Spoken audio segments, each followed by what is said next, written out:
जय भीम, जय भारत, जय संविधान। मैं अम्बेडकर नेशन से गौतम रत्ना और आज हमारे स्टूडियो में जो हमारे गेस्ट हैं अम्बेडकर नेशन चैनल पर वह हैं बनते विनाचार्य जी और मेरे सामने फ्रंट में बैठे हैं धाकड़ टीवी के फाउंडर ऑनर अरुण गौतम जी। तो धम पे चर्चा करना मैं समझता हूँ कि ज़्यादा अच्छा रहेगा, तो कुछ सवाल बनते जी से करना चाहेंगे। भंते जी, आपके ऊपर पिछले दिनों आपके सोशल साइट फेसबुक पर मैंने देखा है कुछ लोग आपको, बहुजन समाज के जो लोग हैं, आपके ऊपर आरोप लगा रहे हैं कि एक आप आरएसएस आरएसएस माइंडेड पर्सन हैं या आरएसएस के एजेंट हैं। इस तरह के मैं सोशल अपडेट देखा तो बड़ा तकलीफ हुआ मुझे भी कि भंते और आरएसएस से, क्योंकि आरएसएस तो कट्टरवादी हिंदू है और भंते तो अपना बुद्ध से ही होते हैं।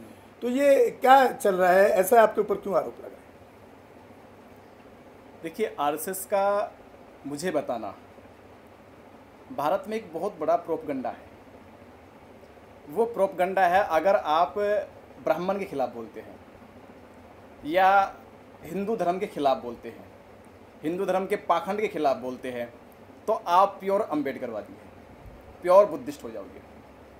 अगर आपने एक भी बार इस्लाम के पाखंड के खिलाफ बोलना शुरू कर दिया, अगर आपने एक भी बार सिखों के पाखंड के खिलाफ बोलना शुरू कर दिया, या यूं कहिए केवल छोड़ के हिंदुओं को अगर किसी के भी पाखंड के खिलाफ बोलना शुरू कर दिया, तो लोग आपके सर पे आरएसएस का तमका लगा देंगे। यानी कि हमने एक मानक बना दिया है, अगर आप हिंदुओं के खिलाफ बोलो दिन रात, आप ब्राह्मणों के खिलाफ बोलो दिन रात, कोई आपको नहीं कहेगा कि आप आरएसएस के हैं। लोग कहेगा 100% अम्बेडकरवादी है, 100% बुद्धिस्ट है, मिशनरी आदमी है।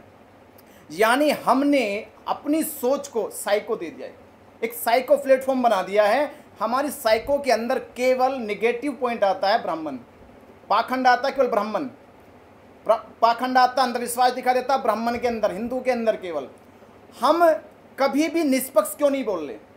बाबा साहब अम्बेडकर ने पाकिस्तान ऑफ थॉट्स लिखी है। आज तक कितने अम्बेडकरवादी है, कितने बुद्धिस्ट हैं जिन्होंने बाबा साहब की लिखी पाकिस्तान ऑफ थॉट्स किताब पढ़ी है? बाबा साहब ने खुला कहा है कि इस दुनिया को अगर किसी धर्म से खतरा है या कोई धर्म मानवता और इंसानियत के लिए खतरा साबित होगा, वो इस्लाम धर्म होगा। ये बाबा साहब लिख के जा रहे। बाबा साहब अम्बेडकर ने जितना खतरनाक हिंदुइज्म को बताया है, उससे भी ज़्यादा खतरनाक इस्लामिक और क्रिश्चियनिटी को बताया। क्यों बताते हैं? बाबा साहब अम्बेडकर जी कहते हैं क्योंकि इस्लामिक इसलिए इतना कट्टरपंथी है, क्योंकि वो कहता है अल्लाह के सामने, खुदा के अलावा उसी का सर किसी के सामने नहीं झुक सकता, जबकि एक हिंदू आदमी सर झुका लेता अपने माता पिता के सामने भी। नहीं बनते जी, सॉरी मैं यहाँ पे इंटरप्ट कर रहा हूँ आपको। एक इसी बीच में एक बहुत मेरा जो क्वेश्चन है वो आपको काउंटर करना मुश्किल होगा, मुझे ऐसा लगता है। जी जी। बाबा साहब अगर उन धर्मों के भी खिलाफ होते जो आप पाकिस्तान एंड थॉट्स का, पाकिस्तान थॉट्स बाबा साहब ने कब लिखी और 22 प्रतिज्ञा बाबा साहब ने कब बनाया, इस बीच का जो गैप है कितने साल का, उसको देखना होगा। दूसरी बात, अगर बाबा साहब क्रिश्चियन या मुस्लिम के खिलाफ होते तो अपनी 22 प्रतिज्ञाओं में भी वो लिखते। बिल्कुल सत्य का आपने जो सवाल उठाया, ये सवाल लोग मेरे से भी करते हैं। बहुत सारे लोग फोन करके पूछते, भंते जी 22 प्रतिज्ञाओं में बाबा साहब अम्बेडकर ने इस्लामिक प्रतिज्ञा को क्यों नहीं जोड़ा, क्रिश्चियन प्रतिज्ञा को क्यों नहीं जोड़ा, सिख प्रतिज्ञा को क्यों नहीं जोड़ा, बाबा साहब ने क्यों ब्रह्मा विष्णु राम की बात करी है, क्यों बाबा साहब अम्बेडकर ने कृष्ण की बात करी है? तो मैं कहना चाहता हूँ बहुजन समाज के सभी दर्शकों से और खासकर उन एक्टिविस्ट लोगों से जो बाबा साहब अम्बेडकर को पढ़ते तो है पर समझ नहीं पाते। बाबा साहब अम्बेडकर जी लिखते हैं कि हमारा समाज, जब बाबा साहब ने 13 अक्टूबर 1935 को नासिक के अंदर एक घोषणा करी कि मैं हिंदू धर्म में पैदा हुआ, ये मेरे वश में नहीं था, तो ये क्या आइडेंटिफाई कर रहे? बाबा साहब का जन्म कहाँ पे हो रहा? हिंदुइज्म के अंदर हो रहा, जो तथाकथित तौर पे हिंदू कहा जाते हैं, जबकि उन्हें हिंदू होने का कोई हक सम्मान नहीं मिलता। बाबा साहब ने उस तथाकथित धर्म को भी स्वीकार करते हुए कहा कि मेरा जन्म हुआ, ये मेरे वश में नहीं था। तो ये माना जा सकता है कि पूरा दलित समाज किस धर्म से जुड़ा हुआ है? हिंदू धर्म से जुड़ा हुआ है। और पूरा दलित समाज बाबा साहब के समय नहीं, आज भी वह किसकी पूजा करता है? राम की करता है। वो किसकी पूजा करता है? कृष्ण की करता है। वो किसकी करता है? ब्रह्मा की करता है। वो किसकी करता है? हिंदू देवी देवताओं की करता है। तो बाबा साहब अम्बेडकर किसको छोड़ने के लिए बोलेगी? बाबा साहब छुड़वाएंगे किससे? ब्रह्मा से छुड़वाएंगे। बाबा साहब किससे छुड़वाएंगे? राम से छुड़वाएंगे। बाबा साहब किससे छुड़वाएंगे? कृष्ण से छुड़वाएंगे। वो अल्लाह से थोड़े छुड़वाएंगे, क्योंकि अल्लाह से जुड़ा ही नहीं है समाज, यीशु से जुड़ा ही नहीं है समाज, तो छुड़वाने की प्रतिज्ञा किससे देंगे? जिससे जुड़ा है। इसलिए बाबा साहब ने अपनी 22 प्रतिज्ञाओं में समाज को वहां से छोड़ने की बात करी जहां से समाज जुड़ा हुआ है। बाबा साहब ने कहा जुड़ा हुआ वहां छोड़ो, पर इसका मतलब ये नहीं कि तुम वहां दूसरी खान में चले जाना, एक नरक से निकालो दूसरे नरक में मत चले जाना। तुम्हारे लिए बाबा साहब अम्बेडकर ने एक प्लेटफॉर्म बनाया, बुद्धिज्म का प्लेटफॉर्म बनाया। और मैं ये कह सकता हूं दावे के साथ, इतिहास कहता है अगर भारत में बुद्धिज्म को नुकसान पहुंचाया है तो ब्राह्मण अगर एक नंबर पे है तो दूसरे नंबर पे मुसलमान भी है। इतिहास कहता है बोध गया का बोधि वृक्ष किसने जलाया? हिंदुओं ने भी जलाया और मुसलमानों ने भी जलाया है। भारत की जितनी मूर्तियां बुद्ध की है भारत के अंदर या कई एशिया के अंदर, अगर पहले नंबर पे हिंदुओं ने तोड़ी है तो दूसरे नंबर पे मुसलमानों ने तोड़ी है। हम निष्पक्ष की लड़ाई लड़े, मैं निष्पक्ष की लड़ाई लड़ता हूं, मैं सत्य की लड़ाई लड़ता हूं, इसलिए अरसा कहला जाता हूं। बामियान की एग्जांपल, हाँ बामियान के ले लीजिए, अफगानिस्तान का ले लीजिए, अभी करंट की बात बता रहा हूं मैं, पाकिस्तान में ले लीजिए, पाकिस्तान में मूर्तियां तोड़ी गई हैं। तो मैं आपको सत्य से रूबरू कराना चाहता हूं और मैं ये कहना चाहता हूं बुद्ध ने कभी भी समुदाय की लड़ाई नहीं लड़ी, बुद्ध ने कभी भी संप्रदाय की लड़ाई नहीं लड़ी। बाबा साहब अम्बेडकर ने कहा है कि बुद्ध एक ऐसे आइडियल हैं, दुनिया के एक ऐसे महापुरुष हैं जिन्होंने लड़ाई लड़ी है सही और गलत की।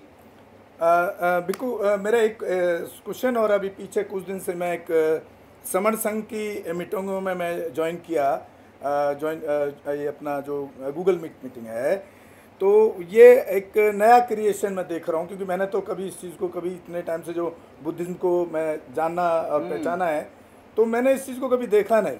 वहाँ पर जो समण संघ के जो स्पीकर हैं, मेन स्पीकर वही हैं और वही ज़्यादा बोलते हैं, सुधीर राज, वो कहते हैं संघ जो है वो बुद्ध से पहले, बाबा साहब अम्बेडकर और अशोक से पहले आया। तो भाई ये इसको आप किस तरह से डिफाइन करते हैं? आपने कुछ अध्ययन किया इस पर? क्योंकि मैं आज तक उस चीज़ को नहीं समझ पा रहा हूँ कि संघ बुद्ध से पहले आया होगा, मुझे ऐसा कहीं से लगता नहीं है। लेकिन वो बहुत सारे एग्जाम्पल देते हैं कि ये प्रकृति से संघ आया, बानरों की सेना, पता नहीं, मतलब अलग अलग तरह के कुछ एग्जाम्पल देते हैं।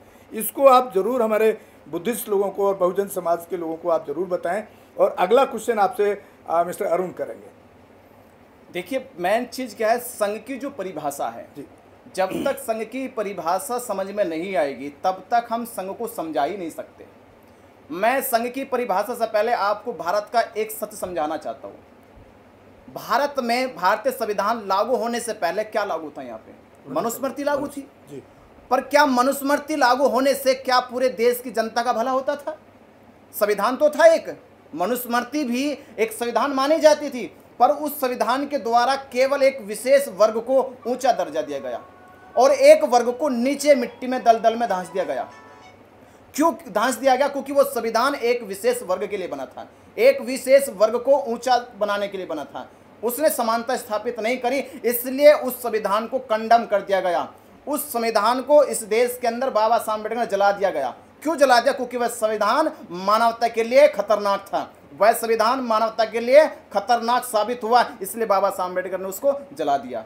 उसी प्रकार बुद्ध से पहले जो संघ थे वो विशेष ग्रुप थे, जैसे कोलियों का संघ हैगा, साक्यों का संघ हैगा, मल्लाओं का संघ हैगा, जैसे पालों का संघ हैगा। ये अलग अलग समुदाय के अपने अपने संघ हैं। उससे मानवता का संघ नहीं कह सकते, उससे इंसानियत का संघ नहीं कह सकते, उससे केवल कह सकते एक कबीले का छोटा सा संघ हैगा।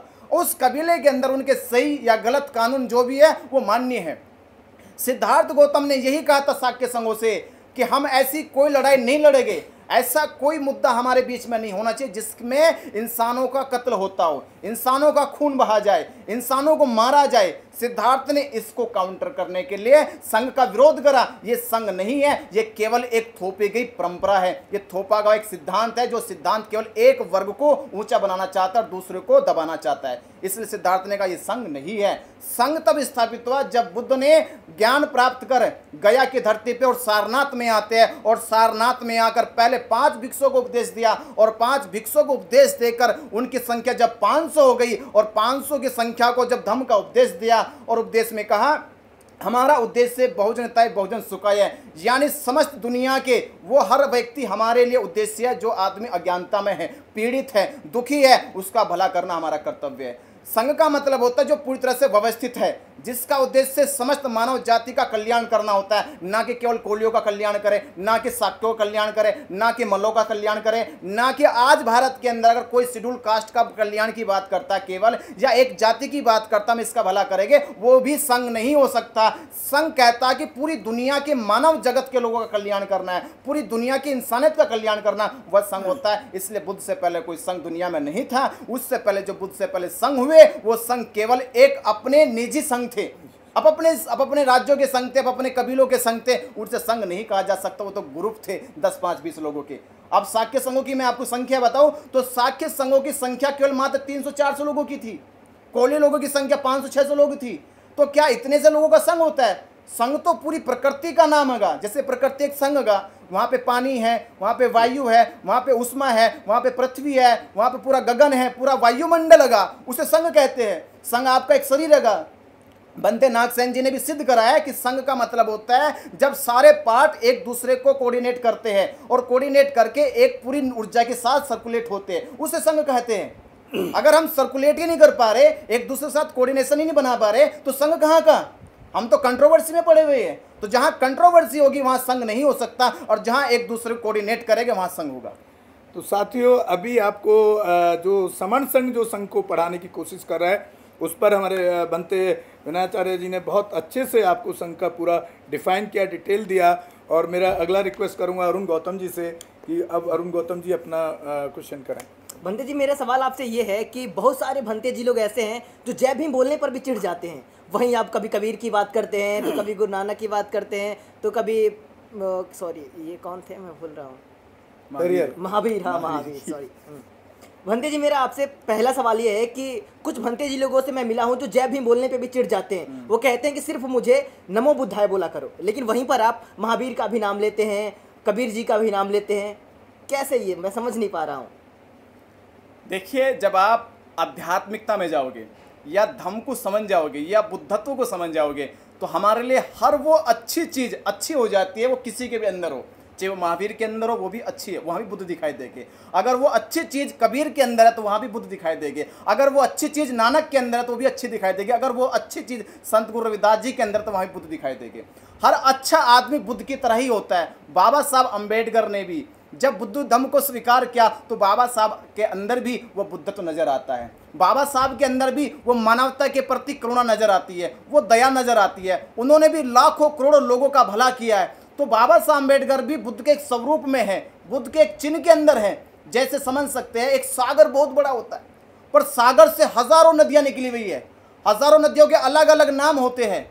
किसी का नर्मदा है, किसी का गंगोत्री है, किसी का गंगा है, किसी का यमुना है, किसी का सरस्वती है। ऐसे सैकड़ों नाम उन नदियों के होते हैं, पर उन नदियों में पानी किसका होता है? सागर का होता है। इसी प्रकार बुद्ध की चिंगारी, बुद्ध के ज्ञान का स्रोत, बुद्ध के ज्ञान की तरंग कबीर में भी नजर आती है, रविदास में भी नजर आती है, गुरु नानक में भी नजर आती है, बाबा साहब अम्बेडकर में भी नजर आती है, तो कांसीराम साहब में भी नजर आती है। भारत के नहीं, पूरी दुनिया के जितने भी इंसानियत को बचाने वाले लोग हैं, दुनिया को अच्छा मार्ग दिखाने वाले लोग हैं, उन सब के अंदर बुद्ध की तरंगे नजर आती है। इसलिए मैं सबका अभिवादन करता हूँ, सबका सत्कार करता हूँ। नहीं, लेकिन फिर बनते जी, जो अरुण जी ने सवाल उठाया कि कुछ भिक्खू, मैं भी कई भिक्खुओं से मिला हूँ जिनको जय भीम के नाम से प्रॉब्लम होती है, एलर्जी टाइप कह सकते हैं कि नहीं। वो कहते हैं हमारे लिए सिर्फ धम्म नमो बुद्धाय, बुद्धम शरणम गच्छामि, धम्मम शरणम गच्छामि, संघम शरणम गच्छामि, सिर्फ हमारा मतलब यहाँ तक है।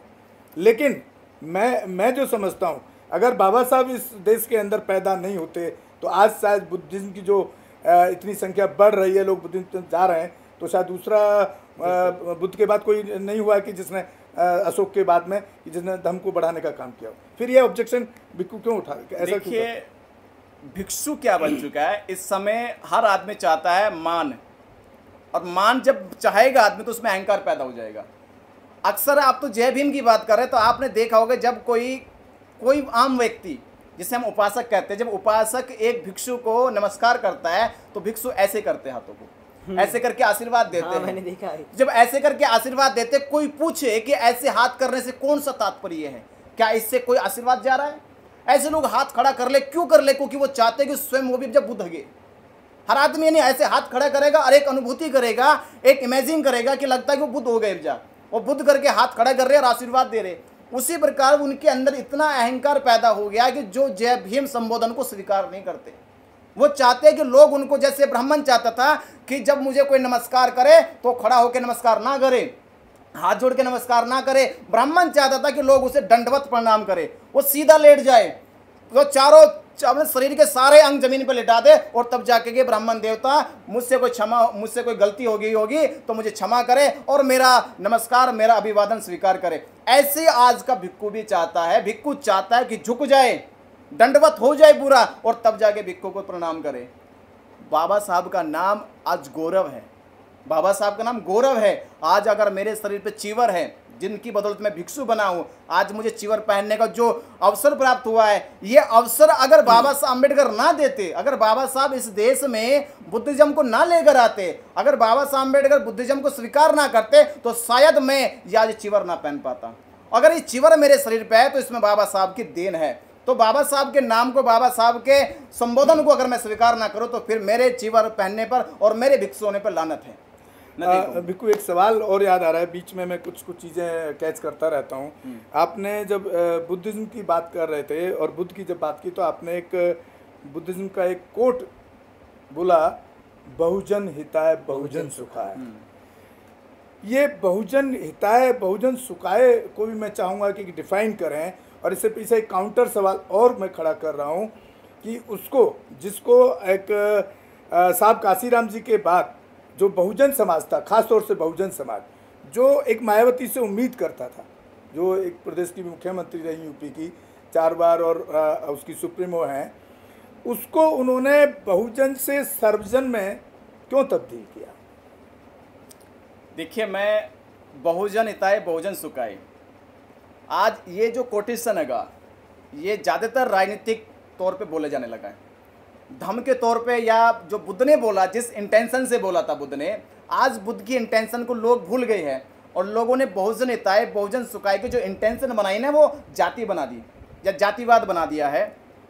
बुद्ध जब बहुजन हिताय बहुजन सुखाय की बात करते हैं तो वो सोचिए 25 साल पहले क्यों कहा गया।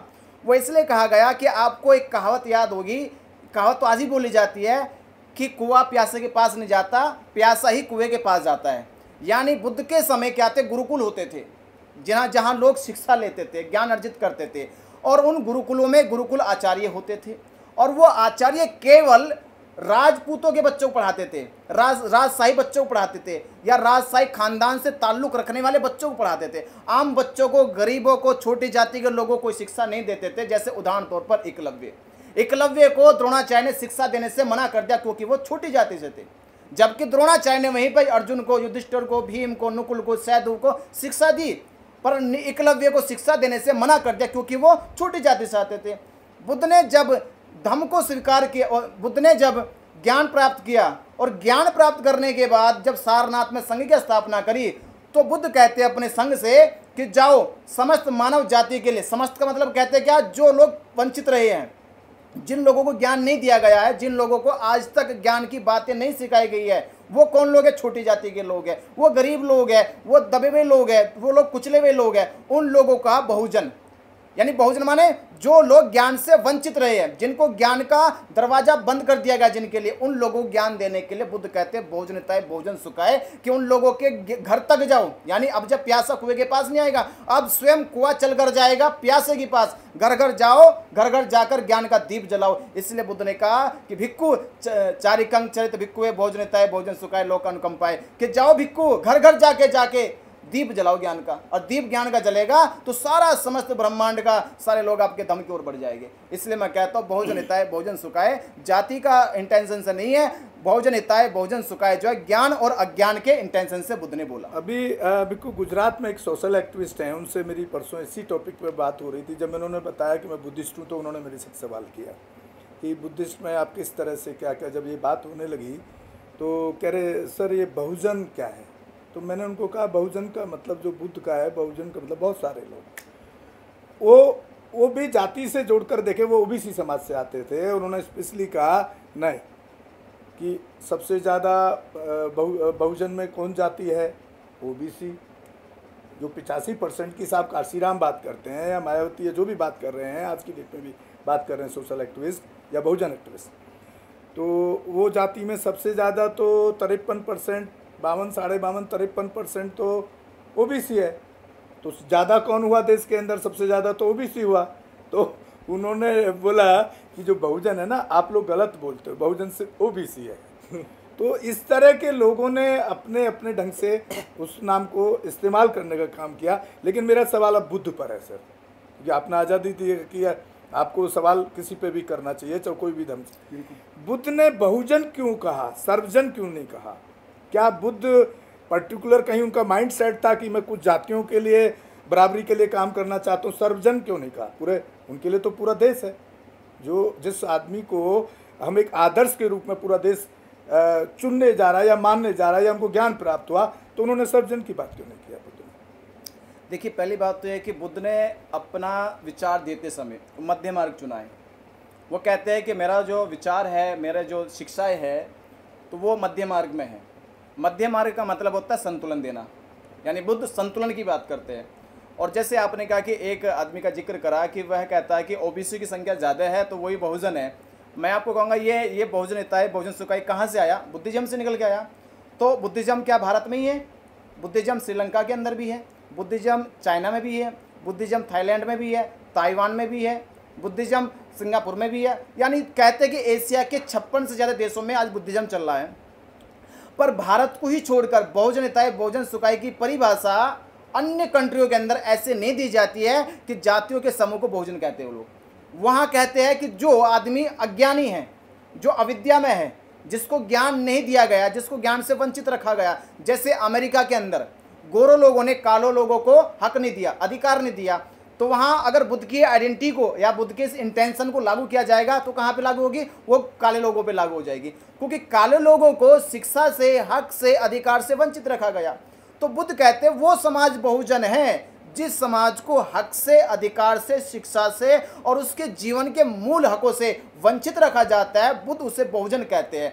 क्योंकि सर्वजन का मतलब तो ये हो जाएगा जिनका भला हो रहा है उनका भी भला करो। तो जिनका भला हो गया उनके भले में क्या तात्पर्य रह गया? आप किसी को छके छकाए को खाना खिलाओ तो उसमें कौन सी रुचि है? वो खाना नहीं खाएगा। और किसी भूखे आदमी को खाना खिलाओ तो वह जी भर के खाएगा, पेट भर के खाएगा और आपका अभिवादन भी करेगा, आपका साधुवाद भी करेगा। इसलिए बुद्ध कहते हैं बहुजन मतलब, बहुजन हिताय मतलब, बहुजन सुखाय मतलब है जहां आज से 2500 वर्ष पहले जिस समाज को शिक्षा से वंचित रखा गया है, जिस समाज को धर्म की शिक्षा से वंचित रखा गया है, जिस समाज को मूलभूत जरूरतों से वंचित रखा गया, उस समाज को खड़ा करने के लिए बुद्ध बहुजन कहते हैं। तो मैं ये कहना चाहूँगा वो कोई भी हो सकता है, जो वंचित है उसके हक की बात करना ही बहुजन हिताय, बहुजन सुखाय है। सर एक अरुण जी, इसके बाद आप सवाल करिएगा। मेरा एक सवाल और मेरे दिमाग में अभी चल रहा है। मैं पीछे तीन या चार फिल्में मेरे जापान के बुद्धिज़्म पर हैं। वहाँ पर जो जापान में बुद्धिस्ट हैं, मोनेस्ट्री है, वहाँ बुद्धिज़्म कैसे बढ़ा। आज 90% पॉपुलेशन जापान या कई कंट्री, सिंगापुर 80-90% लोग बुद्धिस्ट हैं। हाँ, एक मेरा सवाल ये कि भारत में वो क्यों नहीं हो पा रहा है, पहला सवाल। दूसरा, मैं इसको अपनी तरफ से डिफाइन कर रहा हूँ, आप सिर्फ बताएंगे कि क्यों नहीं हो पा रहा है। लेकिन जहाँ तक मैंने वो फिल्म जो मैंने देखी है और बनाई है, मेरे साथी हैं एक बनते हैं, वो भी काशीराम साहब के साथ रहे थे, दिलीप पांडे, उन्होंने फिल्म बनाई है। क्योंकि इलेक्ट्रॉनिक मीडिया के माध्यम से वो बुद्धिज्म को बढ़ाने का काम कर रहे हैं काफ़ी टाइम से। यहाँ मैं आपके यहाँ पे जो भिक्खु है मेरा, उन पर अटैक है ये क्वेश्चन, आप काउंटर करिएगा इसको, कैसे करेंगे आप। जब मैं वहाँ फिल्म देखता हूँ, उनका लाइफ देखता हूँ वहाँ के भिक्खु का, वो एक तो कोई भिक्खु वहाँ पे उनको खाना खिलाने के लिए कोई घर में नहीं बुलाता है। जापान के अंदर एक कल्चर है, सुबह उठ करके वो सारे भिक्खु एक समूह के रूप में, समूह कह लीजिए, संघ कह लीजिए, उसके रूप में वो निकल जाते हैं, हर गली में जाते हैं, हर घर में जाते हैं। वो जो घर में डोर बेल लगी है उसको बेल देते हैं या दरवाज़ा खटखटाते हैं। अंदर से कोई भी शख्स आता है, वो उसकी मर्जी है, चाहे उनको उस दक्षिणा के रूप में फ्रूट दे दे या मनी दे दे, कैश दे दे या कपड़ा दे, जो भी दे। और नहीं भी देता है तो वहाँ से वो अपना अभिवादन करके अगले घर पर चले जाते हैं। तो मैं जो समझ पाया हूँ भारत के अंदर, और कोई कारण अगर आपको नज़र आए तो ज़रूर बताइएगा, कि यहाँ पर जो भिक्खु हैं, मैंने जो देखा है, उनका घर में, उपासक के घर में जाके खाना फिक्स है, बुद्ध विहार से बाहर निकलते नहीं हैं। अगर मैं हिंदुओं की भी बात करूं, हिंदू ज़्यादा क्यों हैं? हिंदू का एक बिना पढ़ा लिखा आदमी भी पीले वस्त्र पहन करके हर घर में डेली चला जाता है, भले ही पढ़ा लिखा नहीं है, लेकिन एक परसेप्शन वो दे रहा है कि मैं हिंदू का बाबा हूँ, बाबा बन के जा रहा है, या हिंदू का मैं धर्म को बढ़ा रहा हूँ। तो फिर ये जब भिक्खू इस पे काम नहीं करेंगे तो भारत में बुद्धिज्म बढ़ेगा कैसे और उसको बढ़ाएगा कौन? आपने पहला उदाहरण जो जापान का दिया जी, बहुत सटीक उदाहरण दिया और वास्तविक बात यही है जी। जापान में ऐसे होता है कि भिक्खु उपासक के घर में नहीं जाता है। इवन देन सर वो लकड़ी तक खुद काटते हैं, खाना खुद बनाते हैं। मैं कहना चाह रहा हूँ जापान में क्या है। पहली बात तो यह कि भिक्खु कुछ ऐसे घर होते हैं जहाँ वो बैल बजाते हैं, बल्कि वहाँ के उपासकों को मालूम होता है कि भिक्खु के आने का समय हो गया है, तो लोग पहले ही अपने दरवाजे के बाहर आकर खड़े हो जाते हैं कि भिक्खु आने वाला है, उसे मुझे भोजन दान देना है। और वहाँ जापान में क्यों बढ़ रहा है आप बहुत सही समझ रहे हैं यार, मैं आपको यही समझा दूँ। मैं आपको छोटा सा एक प्रोग्राम का पंपलेट दिखा रहा हूँ, इससे दर्शकों को भी दिखा रहा हूँ, वो ध्यान देना कि भारत में बुद्धिज्म क्यों नहीं बढ़ रहा है और अन्य कंट्रियों में क्यों बढ़ रहा है।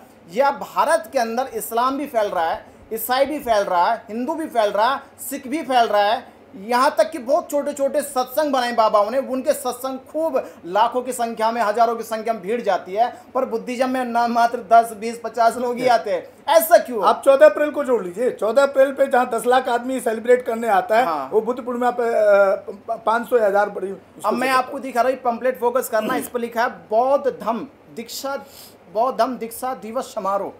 ये प्रोग्राम बाबा साहब की दीक्षा से लिया गया है, तो इसमें सीधा सीधा लिखा गया बौद्ध धम्म दीक्षा दिवस समारोह, यानी संबंधित किससे? बौद्धिज्म से संबंधित है जी। और जब बुद्ध से संबंधित होगा तो यहाँ कौन आएगा?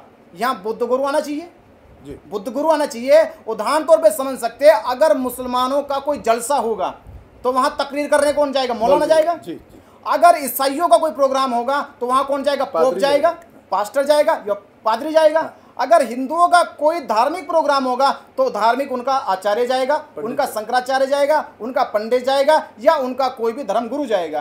पर हमारे यहाँ क्या दिक्कत है? हमारे यहाँ प्रोग्राम तो बुद्धिज्म का प्रोग्राम बौद्ध धर्म के नाम पर, और यहाँ वक्ता के तौर पे सुनने के लिए बुलाए जाते हैं डॉक्टर लक्ष्मण यादव जी को।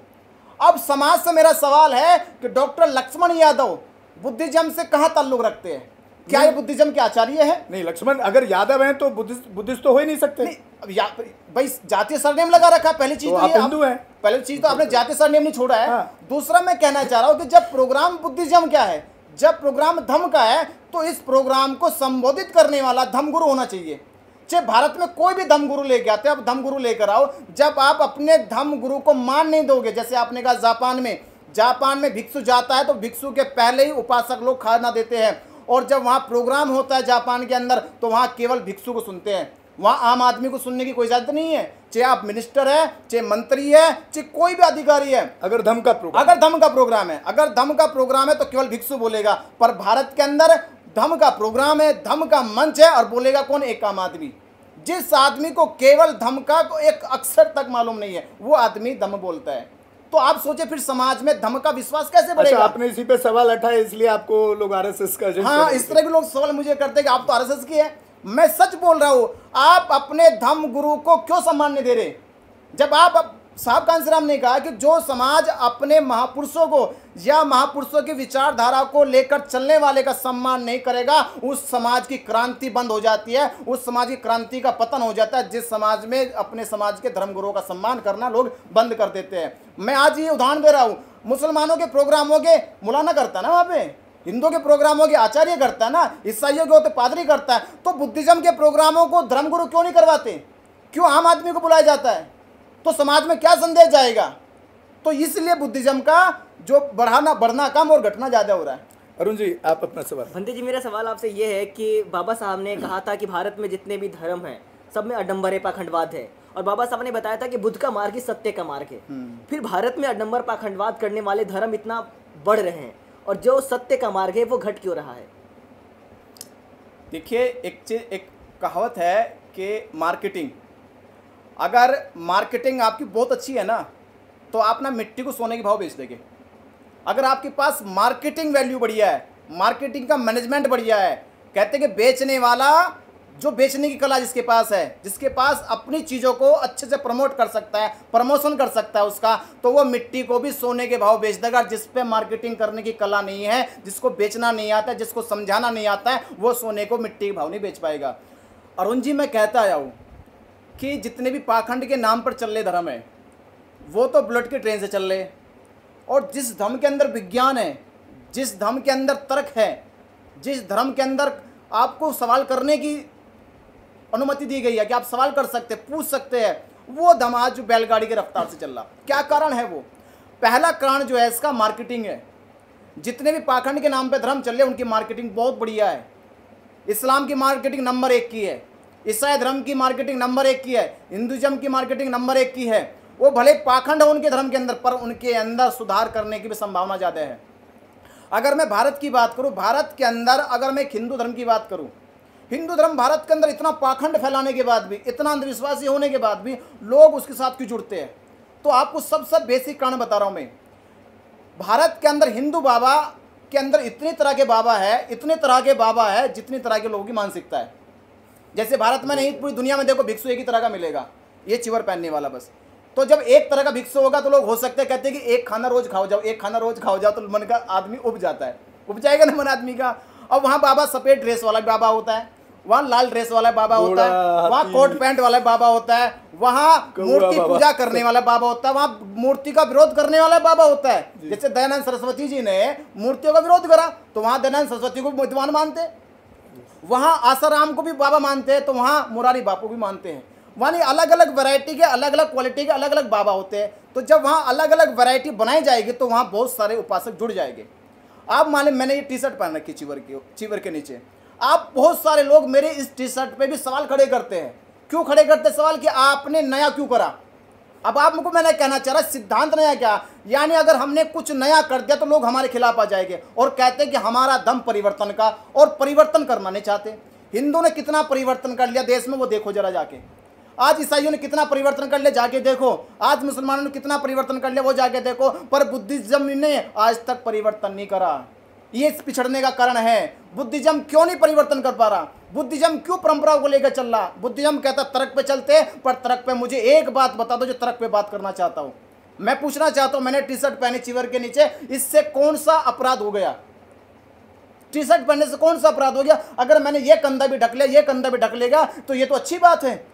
बनते जी बहुत लंबा हो जाएगा और एक लास्ट क्वेश्चन है, लेकिन उसको सिर्फ एक लाइन में बताइएगा, क्योंकि अरुण जी भी अपने चैनल से टाइम निकाल के और आप भी बैठे हैं, और मेरा भी कुछ कमर्शियल शूट्स भी स्टूडियो में चालू होने वाला है।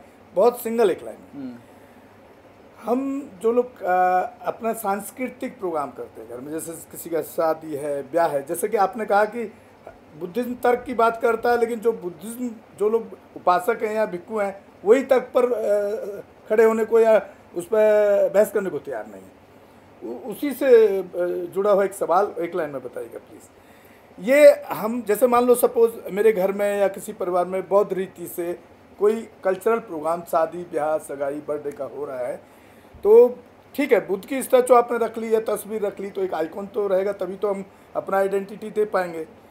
लेकिन वहाँ पर मोमबत्ती का रखना जरूरी क्यों? इससे तो कोई मुझे लगता नहीं कि बुद्धिज्म का मोमबत्ती से कोई प्रैक्टिकली और ठोस ऐसा है कि उससे बुद्धिज्म बढ़ जाएगा या उससे बुद्धिज्म की आइडियोलॉजी डेवलप हो जाएगी।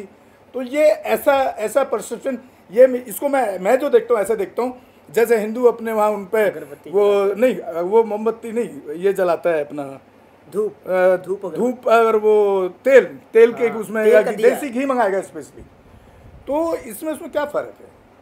देखिए, मोमबत्ती अगर मैं एक शब्द में कहूँ तो आंखों के अंधे लोग मोमबत्ती जलाते हैं। आंखों के अंधे लोग मोमबत्ती जलाएंगे और मन के अंधे लोग बुद्ध को जलाएंगे। एक शब्द में कह सकता हूँ, जिनको आंखों से रोशनी देखनी है वो मोमबत्ती जला लो, और जिसको अपने मन के दीप जलाने हैं उनके लिए तो बुद्ध ने कहा अत्य दीप भव। अपना दीपक जलाओ, अंदर का दीपक, बाहर का दीपक नहीं। वो बाहर जला रहे वो तो जलता जलता नष्ट हो जाएगा। इसलिए मैं कहता हूँ धम मोमबत्ती में नहीं है, धम अगरबत्ती में नहीं, और धम हाथ के बांधे तागे में नहीं है। धम अगर है तो बुद्ध का धम 3 शब्दों में है, सील में, समाधि में और प्रज्ञा में। बुद्ध ने ये 3 शब्दों से आर्य अष्टांगिक मार्ग दिया है। आप आर्य अष्टांगिक मार्ग का पालन करते हैं तो आपकी काया भी चमक उठेगी, आपका मन भी चमक उठेगा। अष्टांगिक के साथ आर्य शब्द जोड़ा आपने, तो आर्य जो शब्द हमारे भारत में तो हिंदुओं से कहीं ना कहीं अटैच करता है। देखिए आर्य शब्द जो होगा, आर्य शब्द बुद्ध ने कहा 4 आर्य सत्य, सबसे पहला शब्द 4 आर्य सत्य में आया। आर्य का मीन्स क्या होता है? आर्य शब्द संस्कृत का शब्द नहीं, पहली बात। अगर हम इसे हिंदू से जोड़ के देखते तो इस संस्कृत भाषा का शब्द नहीं है। ये शब्द आर्य का मतलब होता है प्राकृत शब्द लिया गया, आर्य माने प्राकृत शब्द लिया गया, और आर्य का मतलब होता है सबसे सर्वश्रेष्ठ, यानी सबसे शाश्वत चीज क्या है। जैसे हिंदुइज्म एक शब्द और जोड़ते हैं अपने साथ, सनातन शब्द। मैं 2 शब्द आपको कह रहा हूं, एक सनातन एक आर्य, ये दुनिया के सबसे ऊंचे शब्द है, ऊंचे शब्द है सबसे। और इन शब्दों को खोजा किसने? इन शब्दों को खोजा उसने जो इनसे भी ऊंचा शब्द है, जिसका नाम बुद्ध है। यानी दुनिया के 3 शब्द, पहला सबसे शब्द जिसने खोजा हुआ है बुद्ध, और इनके नीचे शब्द है 2 आर्य और सनातन। यानी बुद्ध कहते हैं आर्य मीन्स होता है सर्वश्रेष्ठ, और सर्वश्रेष्ठ सिद्धांत क्या है? यानी संसार में दुख है, दुख का कारण है, दुख का निवारण है और दुख का मार्ग है। उस मार्ग को ही आर्य अष्टांगिक मार्ग कहा गया। यानी ऐसे सर्वश्रेष्ठ 8 ऐसी शिक्षाएं हैं जिनसे इंसान दुख से मुक्ति पा सकता है। सर मेरे क्वेश्चन को आपने बढ़ा दिया। आपने कहा कि बुद्ध की खोज सनातन जो शब्द है वो बुद्ध ने किया, लेकिन सनातन भी हिंदुओं का एक पार्ट है। बिल्कुल, मैं वही आपसे मुझे लगता है कहीं आपको ऐसे चीजें जोड़ते हैं आप, इसलिए तो लोग आपको नहीं कहते कि आरएसएस के एजेंट हैं। वही बिल्कुल भाई, मैं चीजें नहीं ला रहा हूँ, यूनिक चीजें मैं आपको बता रहा हूँ। आप सनातन शब्द पे स्टडी कर लीजिए, आप सनातन शब्द को ऋग्वेद पढ़ो जाके, और फिर जाके आप दंपत पढ़ लेना। ऋग्वेद भी तो हिंदुओं का ही ग्रंथ है। तो ऋग्वेद हिंदू का ग्रंथ है, पर मैं ये कहना चाह रहा हूँ ऋग्वेद के अंदर सनातन कहीं शब्द नहीं मिलेगा। मैं कह रहा हूँ सनातन शब्द कहाँ पे गा? वो बुद्धिज्म के अंदर है। बुद्धिज्म के अंदर जब आप एक गाथा पढ़ते हैं, ऐसे धम्मो सनातनो, बुद्ध ने कहा, ये क्या कहते? बुद्ध कहते हैं कि सनातन ऐसा धर्म है जिसको देखा जा सकता है, जिसको महसूस किया जा सकता है, जिसको समझा जा सकता है। तो हम फिर बुद्ध ने कहा कि कौन सा ऐसा धर्म है? तो बुद्ध कहते हैं वो प्रकृति का धर्म है। हम प्रकृति के सभी स्रोतों को, प्रकृति के जीवन को महसूस करते हैं, उसे देख सकते हैं, उसमें जी सकते हैं। पर जहाँ सनातन लोग ऋग्वेदों के धर्म को बताते हैं, जहाँ ईश्वर के धर्म को बताते हैं, तो ना तो इंसान ईश्वर को देख सकता है, ना महसूस कर सकता है, ना उसमें जी सकता है। तो बुद्ध कहते हैं वो सनातन नहीं है, वो पौराणिक है, वो परंपरावादी है। असली सनातन का मतलब होता है जिसके अंदर इंसान जी सकता है, वो प्रकृति है। यानी प्रकृति का नाम ही सनातन है, और सनातन दुनिया में कोई धर्म नहीं है। अरुण जी, मैंने बहुत ज़्यादा टाइम ले लिया, बहुत क्वेश्चन दो, एक क्वेश्चन आप कर लीजिए। खत्म किया, मेरे सारे कवर हो चुके। अच्छा ठीक है। साथियों, आप सुन रहे थे भंते विनाचार्य और अरुण जी, और हमारी एक बहुत अच्छी स्वच्छ डिबेट जिसको कह सकते हैं, आइडियोलॉजिकल और तर्कशील डिबेट हुई यहाँ पर। और हम बहुत बहुत धन्यवाद करते हैं, स्वागत करते हैं भंते विनाचार्य जी का, अरुण जी का, जो आज हमारे स्टूडियो में आकर के धर्म के ऊपर एक अच्छा डिबेट किया। और मैं उम्मीद करता हूँ कि इससे आप ज़रूर जो कुछ अगर आपको इसमें नेगेटिव भी लगता है तो उसको आप छोड़ दीजिए, जो पॉजिटिव एनर्जी आपको लगती है उसको आप ज़रूर एक्सेप्ट करें, उससे एग्री होकर के काम करें। और इसी के साथ विदा लेते हैं। जय भीम, जय भारत, जय संविधान। अम्बेडकर नेशन से गौतम रत्ना। और आज आप हमारे चैनल को ज़्यादा से ज़्यादा देखें, शेयर और सब्सक्राइब भी करें, ताकि एक काम जो हम खास करते हैं, बहुजन समाज की के साथ जो एट्रोसिटीज़ होती हैं उस पर न्याय दिलाने का काम करते हैं। जब आप ज़्यादा से ज़्यादा लोगों को आप पहुंचाएंगे चैनल को, तो जो पीड़ित है, जिस पर अत्याचार हो रहा है, वो हम तक पहुंचेगा, और उसमें हम न्याय दिलाने में बिल्कुल कामयाब होते हैं हमेशा। धन्यवाद। रोको मत, हमें टोको मत, हमें आगे बढ़ते जाना है। जय भीम का नारा लगाना है, जय भीम का नारा लगाना है। जय भीम, जय भीम। अम्बेडकर नेशन चैनल आर्थिक समस्या से गुजर रहा है। अगर आप बहुजन समाज में बाबा साहेब अम्बेडकर और तथागत बुद्ध की विचारधारा को अधिक से अधिक लोगों तक पहुंचाना चाहते हैं, तो हमें आर्थिक सहयोग प्रदान करें, ताकि हम अपने चैनल के माध्यम से देश विदेश में समता, बंधुता, एकता और संवैधानिक अधिकारों को ज्यादा से ज्यादा लोगों तक पहुंचा सकें। आप अपनी सहायता राशि नीचे लिखे खाते में जमा करा सकते हैं। खाता धारक गौतम रत्ना, खाता संख्या 3169576865 IFSC कोड SBIN 0060336, बैंक भारतीय स्टेट बैंक। आप हमारे बैंक खाते का विवरण स्क्रीन पर भी देख सकते हैं। Hello friends, hi everyone, welcome to Rose Cinema. Rose Cinema पे आपका स्वागत है, जहां आपको देखने को मिलेगा hosting, action, comedy, suspense, sting, untold story. हमारे चैनल रोज सिनेमा को लाइक, शेयर एंड सब्सक्राइब करना मत भूलिएगा। भूलिएगा। मैं गौतम रत्ना आपका बहुजन फिल्म प्रोडक्शन में स्वागत करता हूं और आप हमारे प्रोडक्शन हाउस के अंदर अपना कैरियर बना सकते हैं as a film director, as a producer and actor and actress and editor and cinematographer also. अगर आपको फिल्म से रिलेटेड कुछ भी प्रोजेक्ट आपको बनवाना है तो हमारे पास में पूरा सेटअप है, जिसमें फिल्म कैमरा है, शूटिंग लाइट्स है और एडिटिंग है। सारा A to Z एक ही जगह पर आपको हमारे यहाँ पर मिल जाएगा। तो दोस्तों आप हमें कांटेक्ट कर सकते हैं हमारे नंबर्स पर 9810085714 और 8510005714। हमारे वेबसाइट पे विजिट कर सकते हैं www.filmserviceindia.com और हमें मेल भी कर सकते हैं gautamfilmsproduction@gmail.com पर। धन्यवाद।